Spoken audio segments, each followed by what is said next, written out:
be.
Us. What are you doing?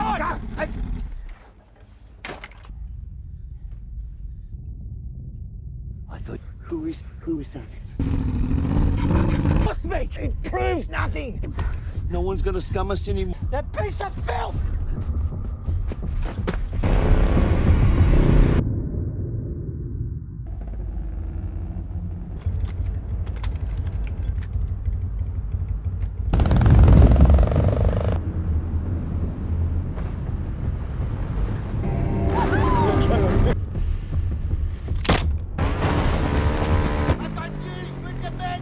Dementus. Where did you get it? Give her a place of abode! Where did you find her? My...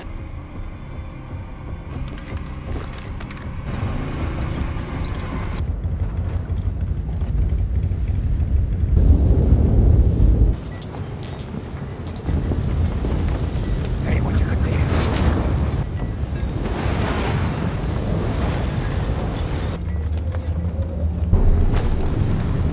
Mother too.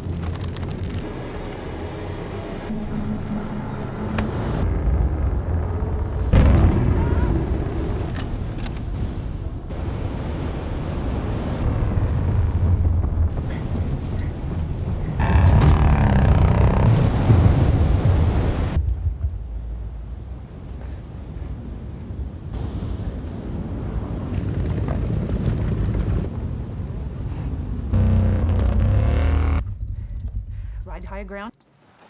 Furiosa! How long it takes to the green place.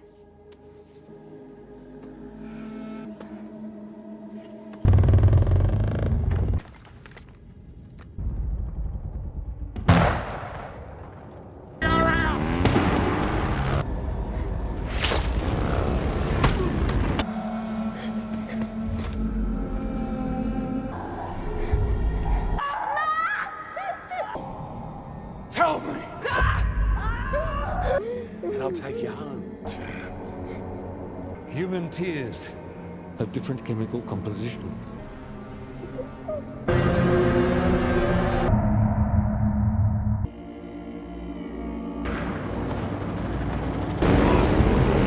The followers must fight over who... Now! Who's got the goods? The bomb... Bike Teddy!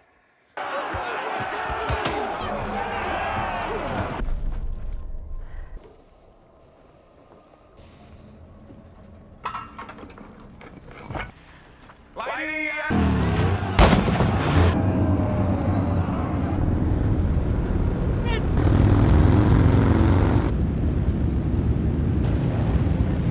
Hall of the Slain. Plentifulness! Over's quantity. A lot of stuff. A lot Fresh water. and confine this citadel. To me.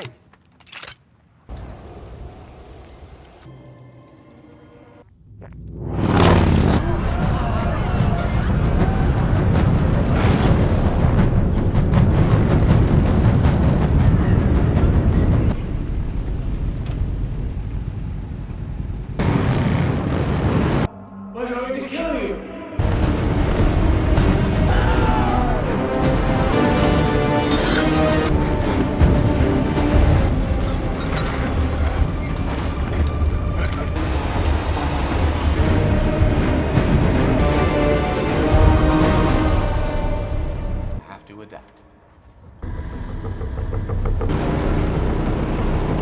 thumbs off. They won't open the gate! They're not... Shoot their field! No, no, no! Open the gates!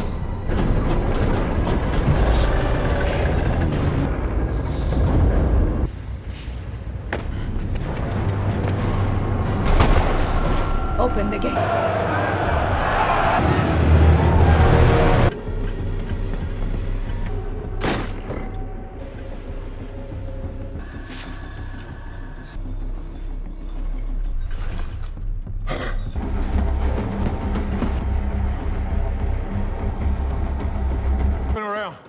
What for?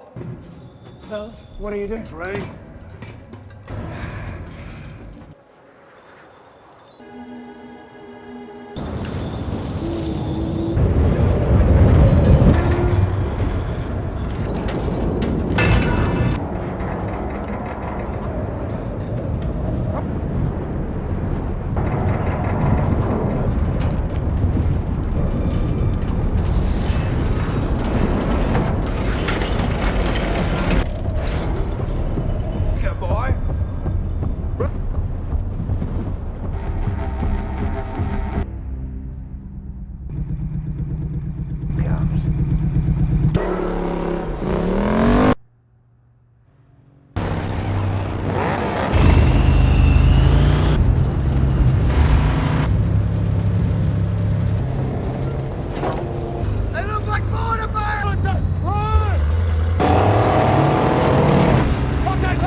Get out.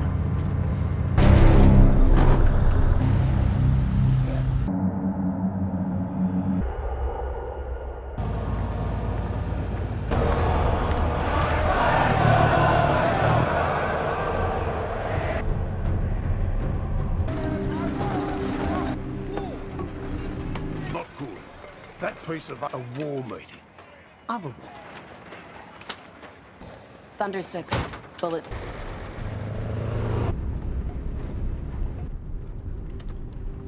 You're free to go. I'll help you put it.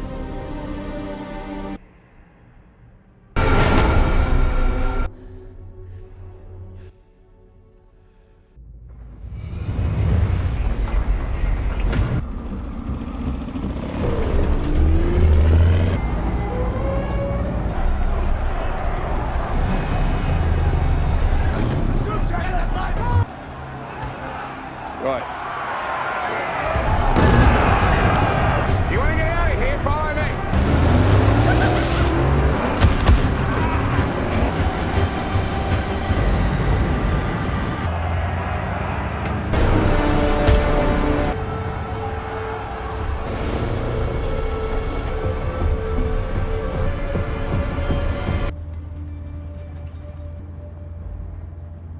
abandoned.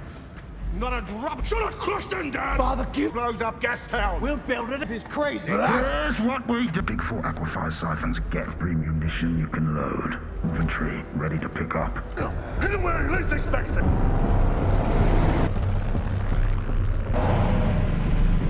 Your bikes. Load them on the back of the food, fuel, and water. As much as... I'm worried. V8. Up front. Yep. One of them.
Where are they? Can you...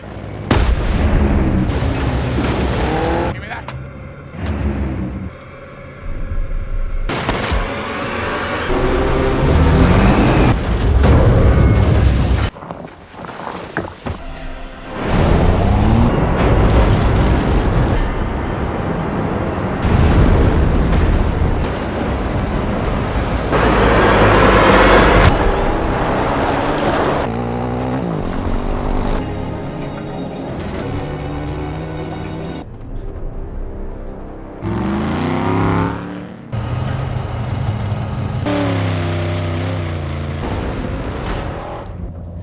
Once we clear the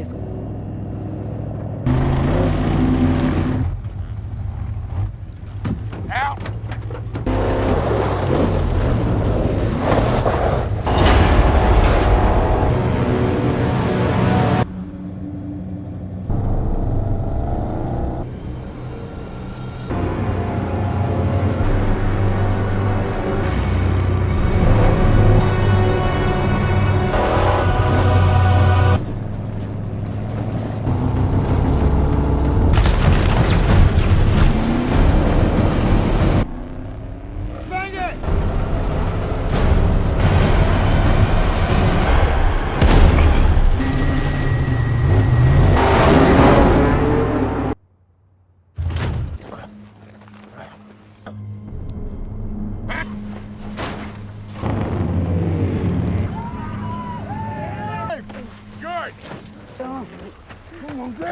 Of two.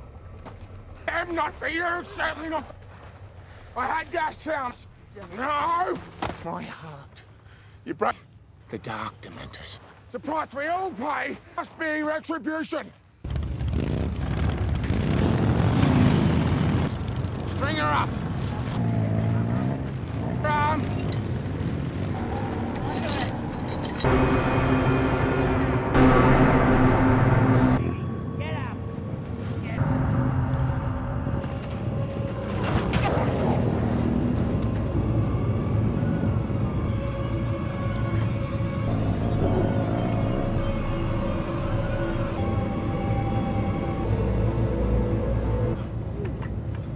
Send their kids and go home.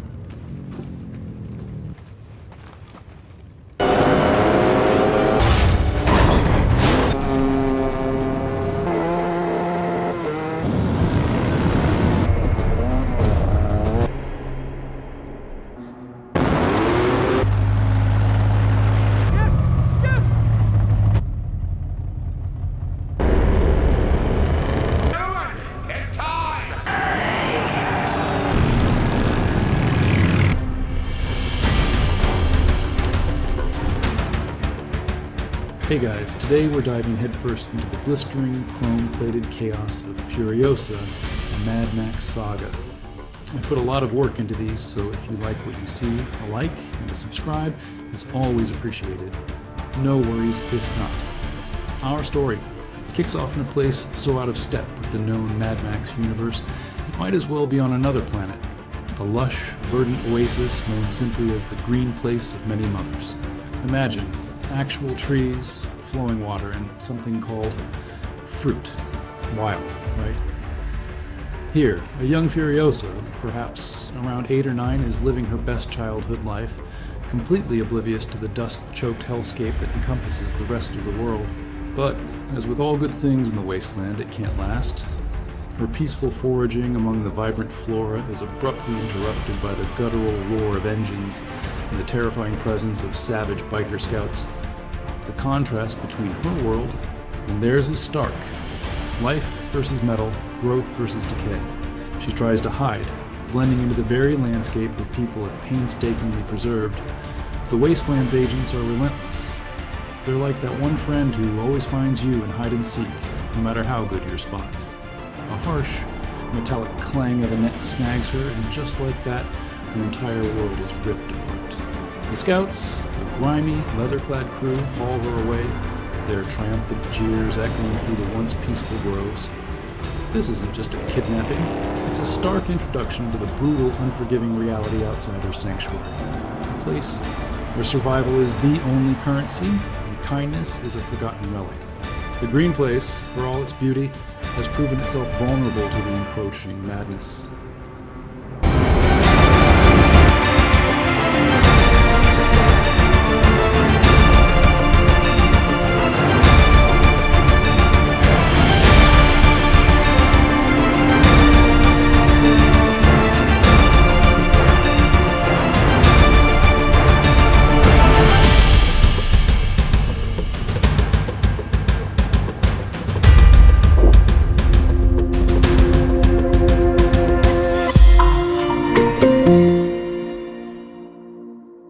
Back at the green place, the alarm is raised, and let me tell you, these aren't your average tea and scones mothers.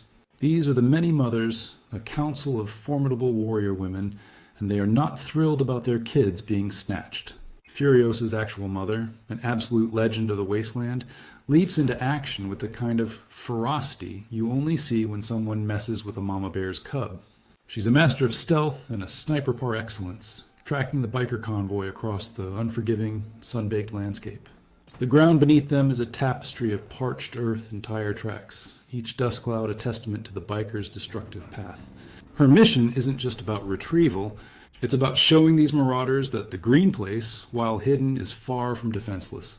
The whizzing thud of her arrows finds their mark with unnerving accuracy, picking off bikers one by one, their howls of pain piercing the desert silence. You can almost feel the grit of the sand blowing in your face as she stalks her prey. But the Biker Horde, led by the utterly theatrical and delightfully unhinged Warlord Dementus, isn't easily outsmarted. Dementus is like if a Roman emperor met a biker gang leader and then decided to wear a teddy bear.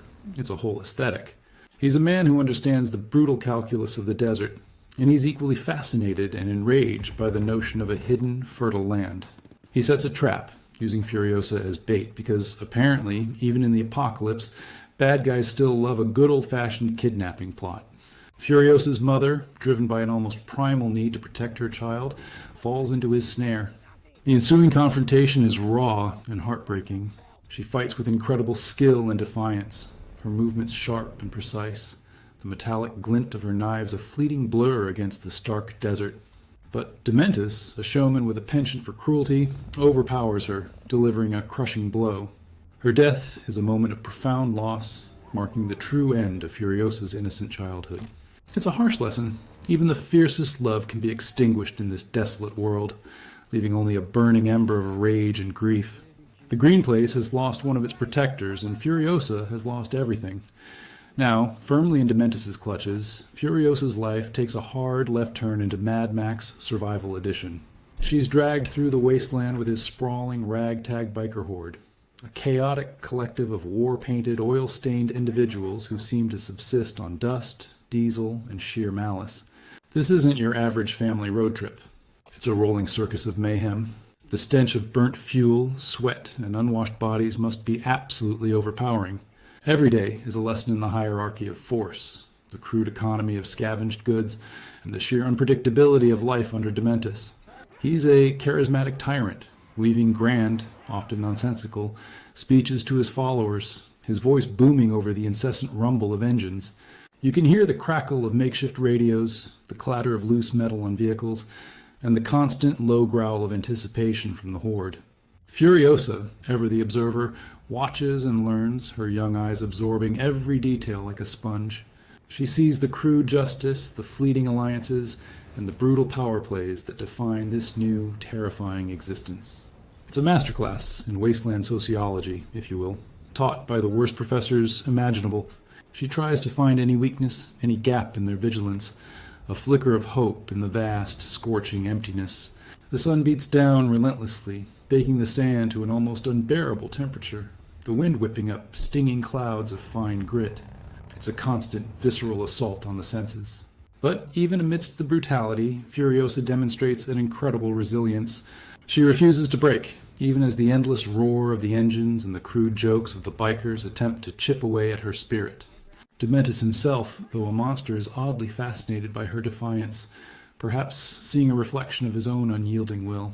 He keeps her tethered, sometimes literally, a constant reminder of his power and her capture, yet she remains unbroken. This period is less about physical growth and more about hardening her resolve, forging her into something tougher than the desert itself. She's a silent study in adaptation, learning the language of the wasteland without uttering a single word, storing away every perceived slight and every lesson in survival. Our little survivor isn't one to just sit around and wait for a rescue that isn't coming. Despite being a literal child, Furiosa stages her first major escape attempt, proving that even a small spark of defiance can ignite a big problem for her captors. She's been living on the fringes of the Horde, observing their patrols, their habits, the way the wind carries the scent of fuel and the groans of rusty engines. One night, under the pale glow of a desert moon, she makes her move. You can almost hear the soft scuff of her boots on the sand, the frantic thump of her own heartbeat against the backdrop of the camp's fitful sleep. She manages to slip her bonds, or so she thinks, only to discover she's still tethered by a thick, heavy chain. The metallic clink of it against the ground is a dead giveaway, a cruel, mocking soundtrack to her bid for freedom. She keeps running, fueled by sheer adrenaline and the ghost of her mother's memory, dragging the cumbersome chain behind her, each step a testament to her desperate will. It's a scene that screams, "Give me liberty," or "Give me a really sore ankle." But the wasteland is vast, and Dementus's eyes are everywhere. His henchman, a particularly brutish fellow, catches up to her. The subsequent recapture is brutal, a harsh reminder of her powerlessness. The visual of her small figure being dragged back, the chain scraping the ground with a demoralizing hiss, is truly gut-wrenching. To further assert his ownership and remind her of her place, Dementus inflicts a permanent mark, a brand. This isn't just a physical scar. It's a symbolic act, an attempt to erase her identity and replace it with his own dominion. He intends to break her spirit, to make her another cog in his chaotic machine.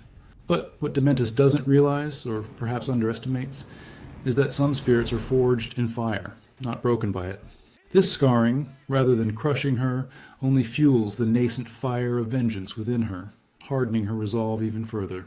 It's the moment where the girl starts to become the warrior, learning that in this world, freedom isn't given. It's taken inch by painful inch. The desert wind, usually a mournful whisper, now seems to carry the faint, determined hum of her future fury. Dementus. In his never-ending quest for more power, more resources, and frankly just more stuff, decides to pay a visit to the biggest player in the wasteland, Immortan Joe. Picture this. Dementus and his horde, all dust-caked and roaring, approaching the Citadel. It's not just a fortress.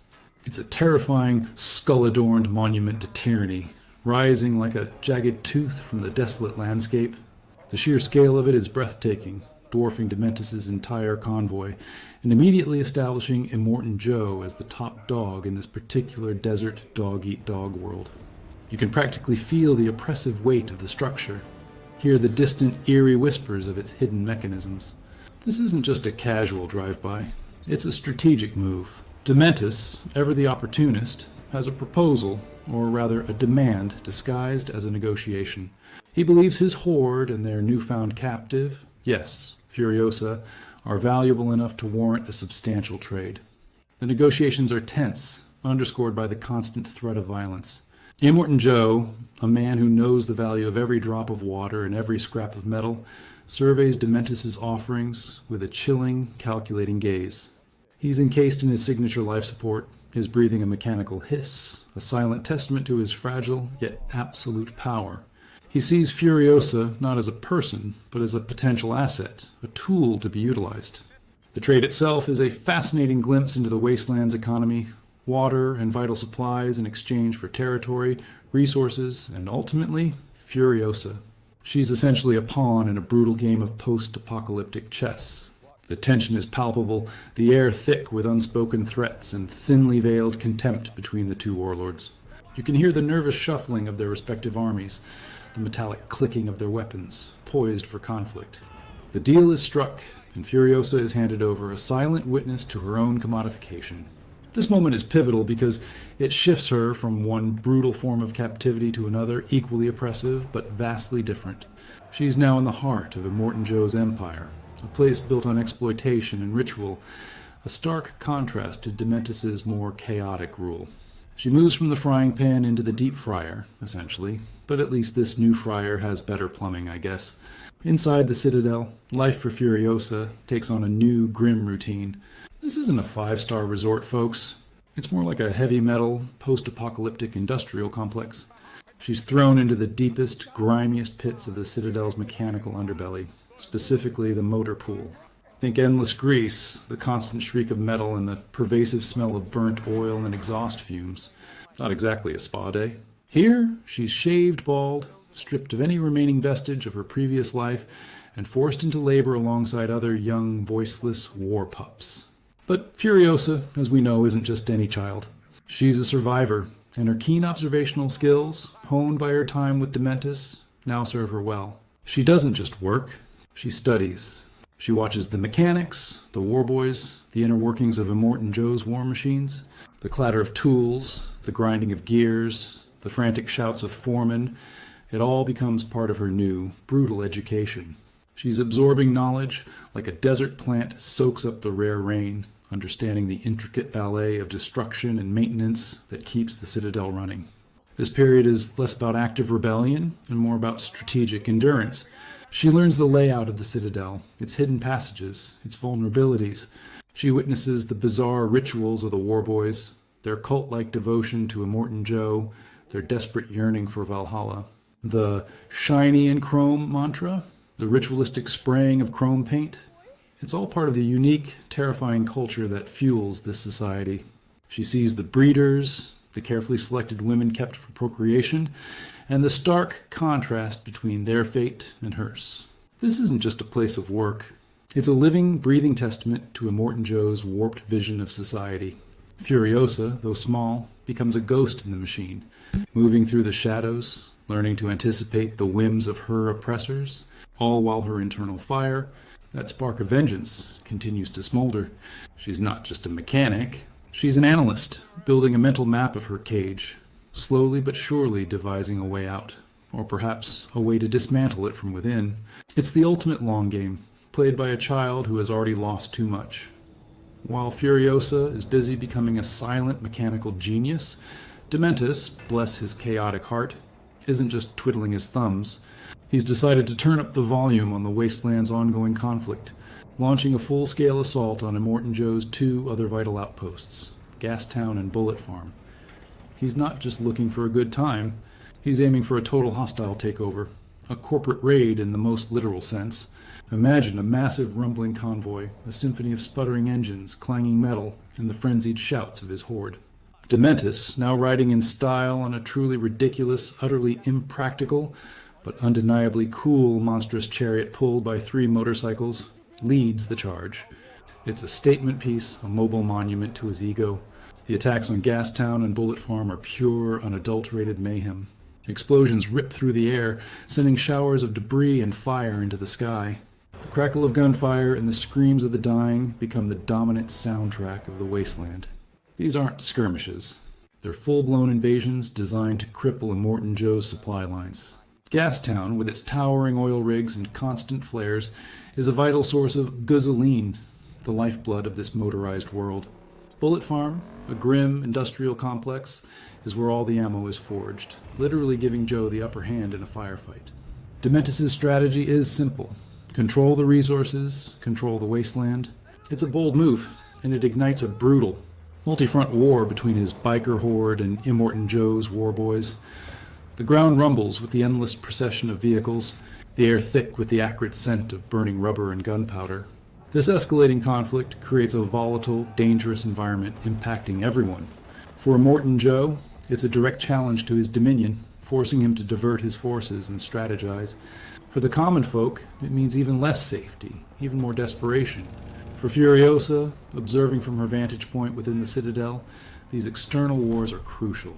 They distract her captors, create opportunities, and reveal the weaknesses in both Dementus' reckless ambition and Immortan Joe's rigid control. It's a blood-soaked power game, and Furiosa is learning how all the pieces move, preparing for her own, much more personal endgame. The Wasteland isn't just a setting, it's a character, constantly shifting, constantly demanding a new strategy for survival amidst the roaring engines of conflict. Years pass, and Furiosa, now a formidable young woman, has honed her mechanical skills to an almost supernatural degree.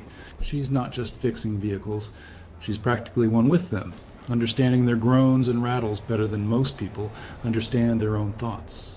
Her reputation within the Citadel's motor pool has grown, earning her a grudging respect from the grizzled mechanics and even some of the war boys. Her quiet efficiency and unwavering focus have set her apart. One day, a rare opportunity arises, a chance to prove herself beyond the greasy confines of the garage. The war rig, the Citadel's most vital vehicle, a monstrous, heavily armed tanker truck, needs a new co-driver, or perhaps a driver. This behemoth is the lifeline of Immortan Joe's empire, responsible for ferrying precious gasoline and aqua-cola between the three major factions: the Citadel, Gastown, and Bullet Farm. It's a job for the toughest, most cunning and utterly fearless. Furiosa, with her shaved head and steely gaze, sees her chance. She doesn't just ask for the job, she takes it, demonstrating an innate understanding of the war rig's power and its nuances. Her movements are decisive, her grip on the wheel firm.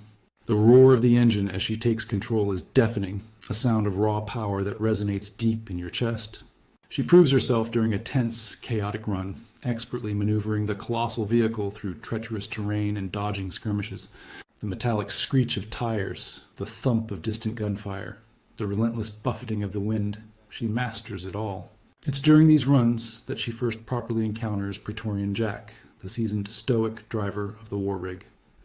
Jack is a man of few words, but his actions speak volumes. He's a veteran of the wastes, his face etched with the harsh realities of survival, and he recognizes the rare grit in Furiosa. He sees not just a skilled driver, but a kindred spirit, a fellow survivor in a world designed to chew people up and spit them out. This promotion isn't just a career move. It's a massive leap in her journey for vengeance. The war rig is her ticket to seeing the wider wasteland, to understanding the intricate web of alliances and hostilities, and most importantly, to getting closer to Dementus. She's no longer just a prisoner. She's a force to be reckoned with, literally at the wheel of her own destiny. Furiosa's first official run as a war rig driver isn't exactly a leisurely Sunday cruise. It's a full-throttle, adrenaline-fueled dash through a gauntlet of chaos, a baptism by fire in the truest sense. The mission is simple: deliver precious fuel and water through treacherous territory, but in the wasteland, simple usually means life-threatening. As the war rig barrels across the desolate plains, the sheer scale of the vehicle becomes apparent. It's a mobile fortress, but also a giant target. The engine screams a powerful guttural roar that vibrates through the entire cabin, a constant reminder of the immense power under her control. Soon enough, the expected unwelcome committee arrives. Various marauder gangs, their vehicles cobbled together from scrap metal and sheer desperation, emerge from the dust-shrouded horizon. They're like really rude, heavily armed paparazzi, always showing up uninvited. The chase is on, a symphony of crashing metal revving engines and desperate shouts. Furiosa, under the watchful eye of Praetorian Jack, proves her mettle. Her instincts are razor sharp, her reactions instantaneous. She's not just driving. She's dancing with death, weaving the massive rig through narrow canyons and over-shifting dunes with impossible precision. The metallic clang of stray bullets ricocheting off the armor plating fills the air, punctuated by the occasional boom of an exploding tire or a destroyed marauder vehicle. Jack, usually stoic, offers curt instructions, his voice a low growl above the din, but mostly he lets her drive, clearly impressed by her natural talent. The heat inside the cabin is stifling, a mix of engine exhaust and the searing desert sun, but Furiosa remains cool under pressure, her eyes scanning the horizon, anticipating every threat. This run is a vital lesson in the brutal realities of war rig life, constant vigilance, absolute focus, and the understanding that every journey is a gamble. It solidifies her place not just as a driver, but as a key player in the Citadel's operations, a testament to her unique skills in a world where brute force often triumphs over finesse. She's earned her stripes, or rather her road grime, in the respect of those around her. It's a harsh welcome to her new profession, but she takes it all in, every explosion and near miss, building her legend one perilous kilometer at a time.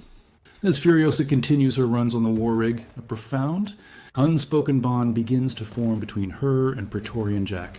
It's not a relationship built on grand declarations or flowery speeches. This is the Wasteland, after all, where words are often wasted.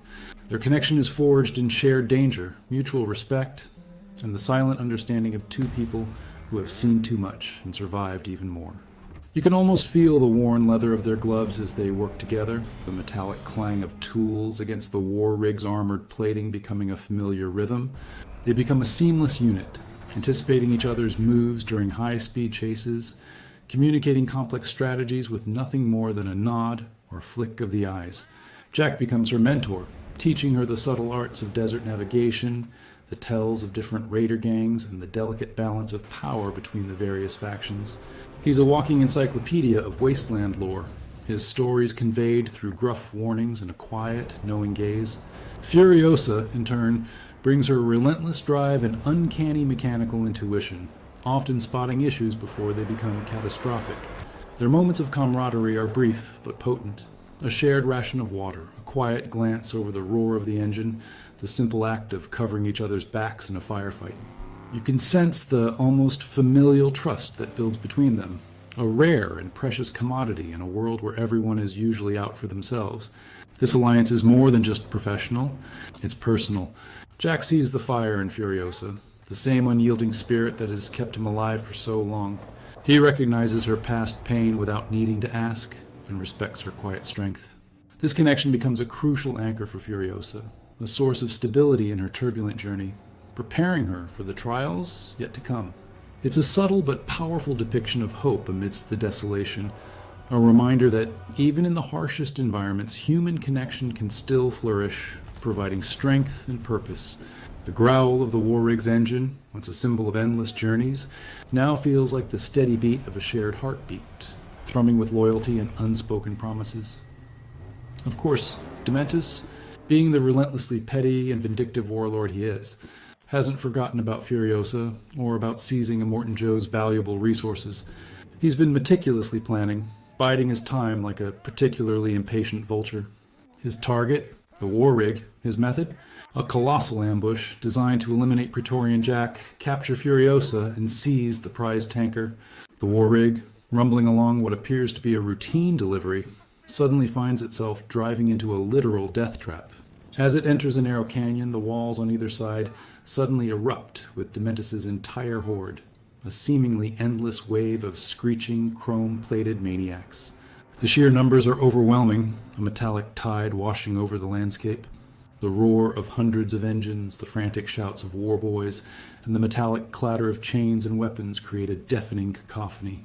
Explosions rip through the air as mines detonate and projectiles strike the war rig's armor, showering sparks. Furiosa and Jack are immediately thrust into a brutal, high-stakes battle for survival. Furiosa, at the wheel, expertly swerves and accelerates, trying to shake off the attackers, her eyes darting between the treacherous terrain and the encroaching enemy. Jack, a whirlwind of combat, wields his weapons with deadly precision, defending the rig's vulnerable points, his grunts of effort mixing with the sickening thud of impact as he takes down assailant after assailant. The visual of the war rig, a symbol of industrial might, being completely swarmed by these individual, grotesque vehicles, is truly striking. It's a testament to Dementus's strategic cunning, even if it is a bit over the top. The scene is a masterclass in controlled chaos, a tightly choreographed ballet of destruction. Every frame is packed with intense action, the metallic scraping of vehicles against the canyon walls, the whoosh of flamethrowers, the desperate struggle against insurmountable odds. This isn't just a skirmish. It's a pitched battle, a turning point where the Wasteland's power dynamics shift violently. The air is thick with dust, smoke, and the metallic tang of blood, a sensory overload that perfectly encapsulates the brutal reality of their world. Furiosa and Jack fight tooth and nail, their combined skills just barely keeping them alive against the relentless assault. It's a moment that will forever scar Furiosa, physically and emotionally, cementing her path of vengeance. Amidst the unrelenting fury of Dementus's ambush, the unthinkable happens. The war rig, battered and burning, becomes a death trap. Praetorian Jack, ever the protector, makes the ultimate sacrifice. He's already grievously wounded, his face streaked with blood and soot, but his resolve remains unbreakable. You can hear the strained grunt as he makes a last desperate effort, pushing Furiosa from the exploding rig, knowing it's the only way she might survive. The look in his eyes, a mix of grim determination and sorrowful farewell, is absolutely heartbreaking. He's essentially saying, "Go get him, kid," without uttering a single word. His final moments are a testament to his loyalty and the deep bond he forged with Furiosa. He meets his end with the stoicism of a true wasteland warrior, disappearing into the fiery wreckage. For Furiosa, landing hard on the scorching desert floor, the shock is immense. The air is thick with the scent of burnt oil and scorching metal, and the roar of the inferno consumes everything. But the immediate aftermath of her escape brings its own horror. In the brutal scramble, or perhaps due to a poorly timed explosion, she suffers a catastrophic injury. Her left arm is mangled, nearly severed. The visual is visceral and horrifying, the raw wound a stark, agonizing reality. The muffled thuds of distant explosions and the screams of the dying now sound strangely muted to her as her world narrows to the searing pain in her arm. This isn't just a physical wound. It's a profound loss, both literally and figuratively. She's lost her mentor, her friend, and a piece of herself. The injury is a cruel metaphor for the world she inhabits, where even the most vital parts of you can be ripped away in an instant. This moment is the crucible, the forging of the Furiosa we know from Fury Road. The loss of her arm solidifies her resolve, transforming her pain into an unquenchable thirst for vengeance against Dementus.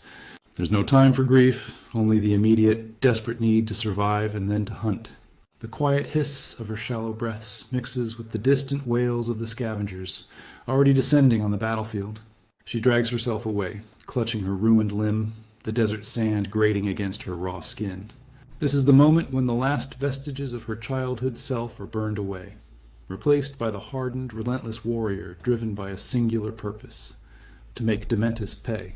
It's a devastating, transformative moment, marked by the metallic tang of blood and the crushing weight of immense loss. Surviving her horrific injury is nothing short of a miracle in the Wasteland, a testament to Furiosa's sheer, stubborn will to live. But survival isn't enough. She needs to rebuild, to become even stronger. She somehow makes her way back to the Citadel, a phantom amidst the war boys, hiding her wound and her burning desire for vengeance. In the depths of the motor pool, she begins the painstaking process of crafting her prosthetic arm. This isn't just a replacement limb, it's a declaration of intent, a symbol of her refusal to be diminished. The metallic scrape of grinding gears, the harsh glare of a welding torch, the rhythmic hammering of metal, these sounds become her lullaby. She scavenges parts, repurposes discarded machinery, and meticulously engineers a functional, if rudimentary, bionic arm. It's a marvel of wasteland ingenuity, a blend of practical mechanics and sheer desperation. Each bolt, each piston, each leather strap is chosen with purpose, forged with an almost spiritual devotion. The process is painful, both physically and emotionally, a constant reminder of what she lost and what she's fighting for. But Furiosa doesn't wallow. She trains. You can hear the grunt of effort as she pushes herself, testing the limits of her new limb, adapting her fighting style to incorporate its unique capabilities. She hones her combat skills, her movements now a blend of grace and brutal efficiency, her one good arm and the mechanical appendage working in deadly sync. She practices with a fierce, almost meditative intensity, the metallic clang of practice weapons echoing in the quiet corners of the Citadel.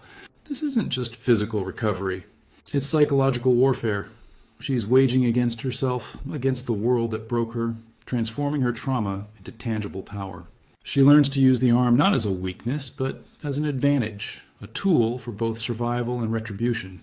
It's a truly inspiring display of resilience, a raw, gritty testament to the human spirit's ability to adapt and overcome, even when all the odds are stacked against it.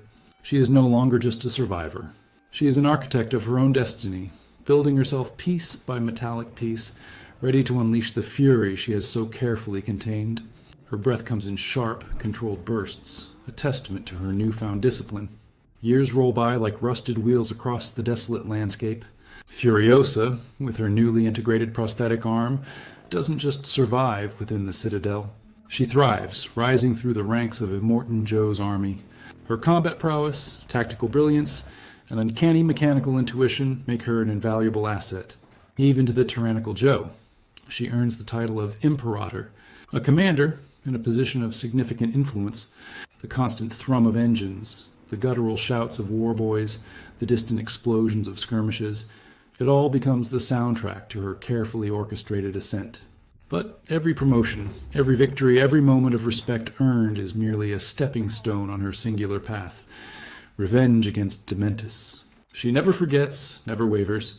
Her mind is a strategic map, constantly charting Dementus's movements, his dwindling resources, his increasingly erratic behavior.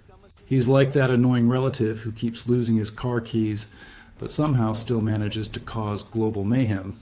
She hears the whispers and rumors of his campaigns, his dwindling horde, and she files away every piece of information, like a digital spy in an analog world. Her training continues, relentless and unforgiving. She uses her prosthetic arm with a fluidity that belies its mechanical nature, a testament to her dedication. The metallic clink and whir of its movements are a constant, subtle reminder of her trauma and her purpose. She perfects her driving skills, her shooting, her hand-to-hand combat, transforming herself into an unparalleled warrior. This period is a slow burn, a simmering tension that builds with every passing moment. She becomes a master of patience, waiting for the perfect moment to strike, unwilling to waste her vengeance on a premature attack. She observes the intricate dance of power between the Citadel, Gastown, and Bullet Farm, understanding that true control comes from exploiting vulnerabilities, not just brute force.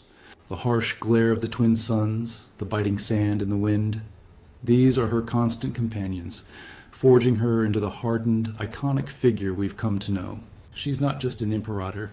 She's a force of nature, gathering her strength, preparing to unleash a storm of fury that has been brewing for decades. The silence in her strategy is as deafening as any explosion, a quiet testament to her unwavering focus. The time for planning is over.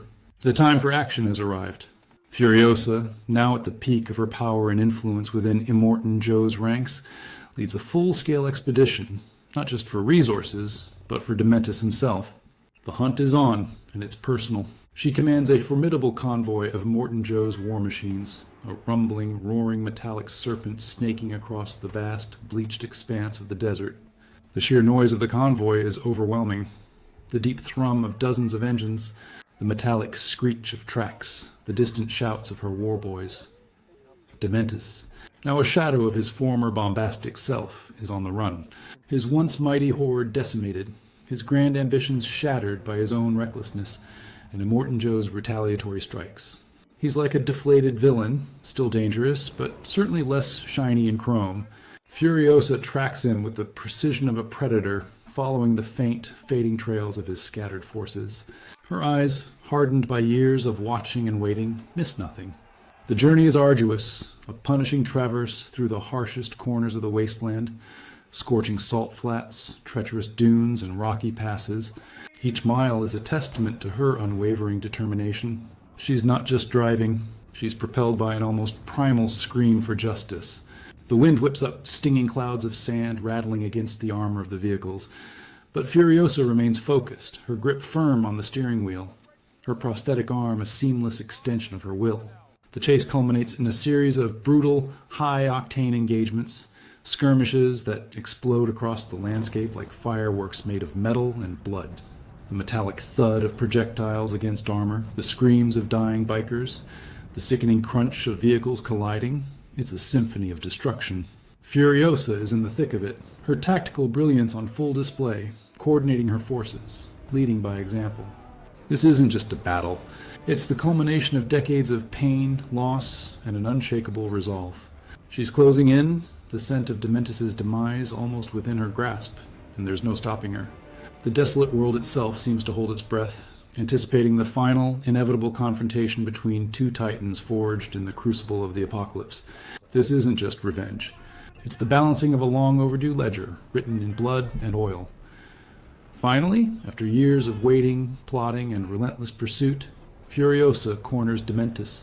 It's not in a grand, dramatic setting, but a desolate, sun-baked patch of rocky earth, a fittingly bleak stage for their final confrontation. Dementus, stripped of his chariot, his horde, and much of his former swagger, is a desperate, pathetic figure, but still dangerous. He's like a cornered animal, all teeth and feral instinct. The fight is raw, brutal, and deeply personal. This isn't about fancy choreography or massive explosions. It's about two wills clashing, fueled by decades of hatred and suffering.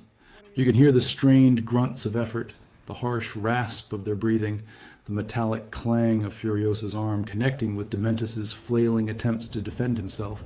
Furiosa's rage, long suppressed, finally erupts. Her movements are precise, lethal, each strike imbued with the pain of her mother's death, Jack's sacrifice, and her own mutilation. Dementus, despite his diminished state, still possesses a cunning brutality, fighting dirty, trying to exploit any weakness.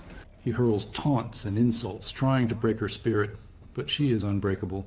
The sounds of their struggle are punctuated by the stark silence of the desert, emphasizing the isolation and the singular focus of their duel. The sun beats down mercilessly, baking the scene in a harsh, unforgiving light. The sand shifts underfoot with every blow, each impact sending tremors through the desolate ground.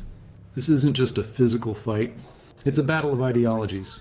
Furiosa's calculated justice against Dementus's chaotic cruelty. The struggle is long, arduous, and visually intense, highlighting Furiosa's incredible strength and resilience. She uses every skill she's acquired, every lesson learned in the crucible of the Wasteland, to systematically dismantle Dementus, not just physically, but psychologically. She wears him down, not just with her blows, but with the sheer force of her unwavering purpose. The fight climaxes with a decisive, overwhelming display of Furiosa's power, bringing Dementus to his knees. The metallic thunk of her prosthetic arm delivering the final incapacitating blow is deeply satisfying. The revenge she sought for so long is finally within her grasp, but what she chooses to do with it defines her character in a way that mere violence never could. This isn't just the end of a villain, it's the final step in Furiosa's transformation. After the brutal fight, Furiosa makes a choice that completely defies the conventional wisdom of the Wasteland. She doesn't just kill Dementus. That would be too simple, too quick, too merciful perhaps. Instead, she enacts a form of poetic, agonizing justice that is uniquely her own. She takes him, weakened and broken, and subjects him to a fate far worse than a quick death, eternal conscious torment. You can almost feel the desert heat radiating from the ground as she meticulously carries out her plan. She plants a single small peach seed, a tiny symbol of life and hope from her lost green place next to the imprisoned Dementus. She keeps him alive, but not well. He is a living, breathing testament to her vengeance, forced to watch as life slowly, painstakingly grows from the barren earth, a stark contrast to the destruction he sowed. The rustling of the leaves of the nascent tree, growing from the seed, will be his constant reminder of what he destroyed and what he lost. This isn't just punishment. It's a living monument to her mother, to Jack, to all that Dementus took from her. It's a profound moment of world building, showing that even in this desolate, lawless land, a new form of justice can take root. The choice is a powerful statement about Furiosa's character. She's not simply a creature of rage. She is an agent of transformation, turning death into a slow, agonizing rebirth. The scene emphasizes the enduring power of nature, even in the most inhospitable environments, and the idea that some forms of vengeance are deeper, more impactful than mere bloodshed. The world of Mad Max is not just about explosions, it's about the philosophy of survival, and Furiosa just wrote a new chapter. The quiet hiss of Dementus's labored breaths under the growing foliage is a chilling soundtrack to her triumph. She's not just victorious, she's a visionary, redefining what it means to mete out justice in a land that has forgotten the concept. With Dementus finally dealt with, Furiosa returns to the Citadel, not as a broken survivor, but as a legend in her own right. She's solidified her position as Immortan Joe's Imperator, a commander unmatched in skill, strategy, and sheer raw determination. The whispers of her exploits, her vengeance, spread through the wasteland like wildfire, cementing her formidable reputation. The final images show her at the wheel of the war rig, gazing out at the desolate yet familiar horizon. Her face, etched with the scars of her past, now carries an undeniable strength and a fierce, quiet resolve. She's become a symbol of defiance, a beacon of hope in a world consumed by madness. This is the woman who will one day free the Five Wives, the woman who will challenge Immortan Joe himself. It's a powerful ending, showing us not just where she came from, but how she became the force of nature we already knew. Her journey, steeped in loss and resilience, reminds us that even in the bleakest landscapes, the human spirit can adapt, evolve, and ultimately rise. Her story is a testament to the idea that our traumas don't define us, but rather forge us into something stronger, something capable of reshaping the very world that tried to break us. It's about finding purpose beyond pain and carving out a future, even when it feels like there is none. Always remember, even when the world seems to offer only dust and despair, there's a wild, unyielding spark within us all, ready to ignite, to drive us forward, and to fight for what truly matters.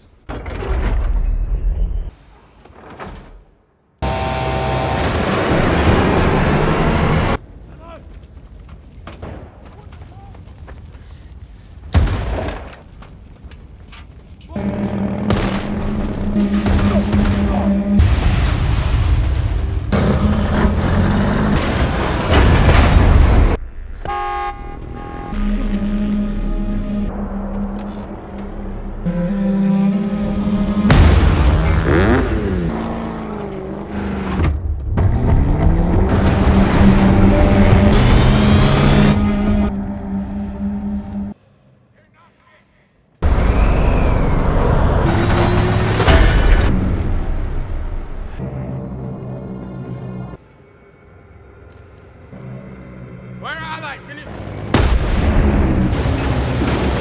Give me that.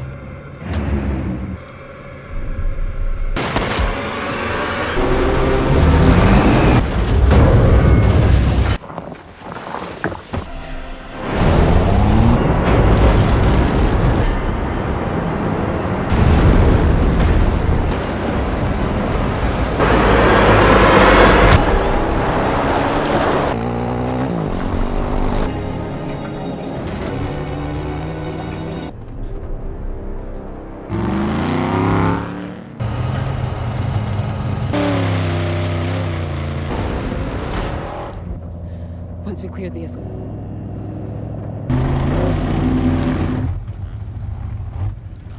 Out!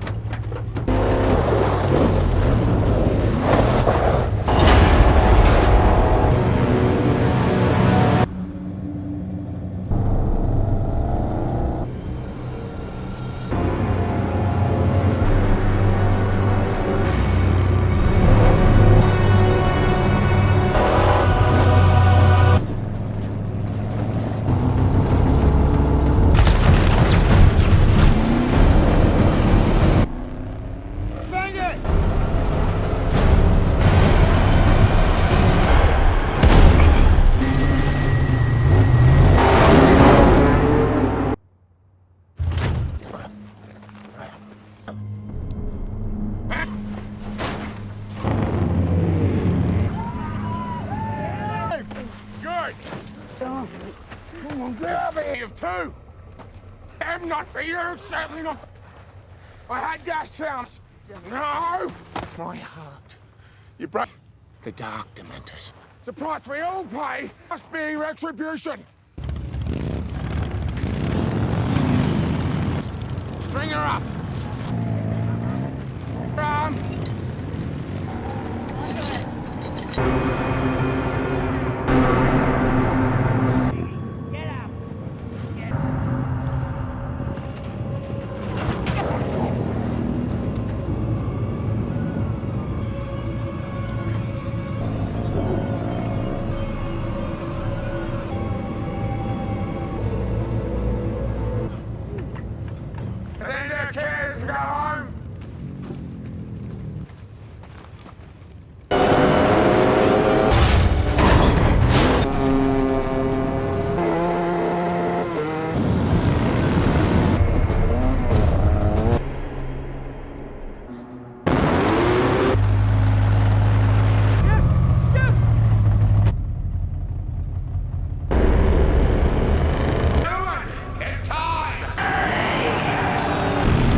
Opium Wars.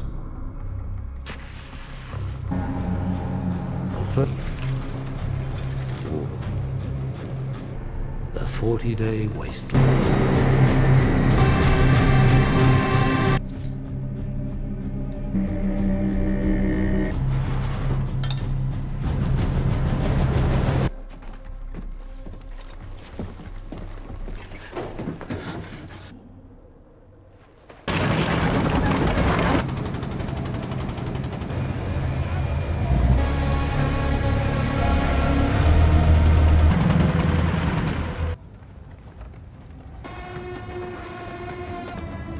Turn on! Mother and father away!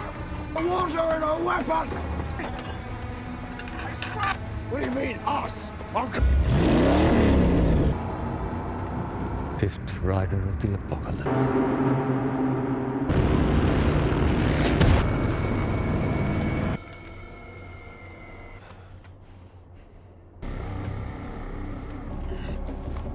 Guys, we've done some mighty things.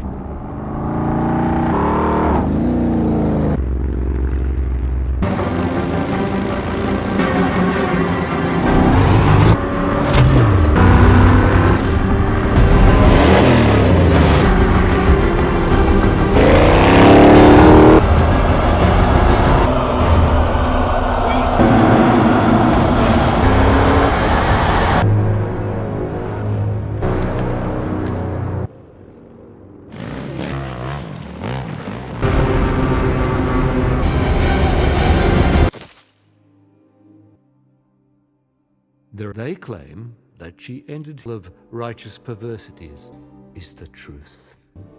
High up, maggots debriding his... But it's not for you and me.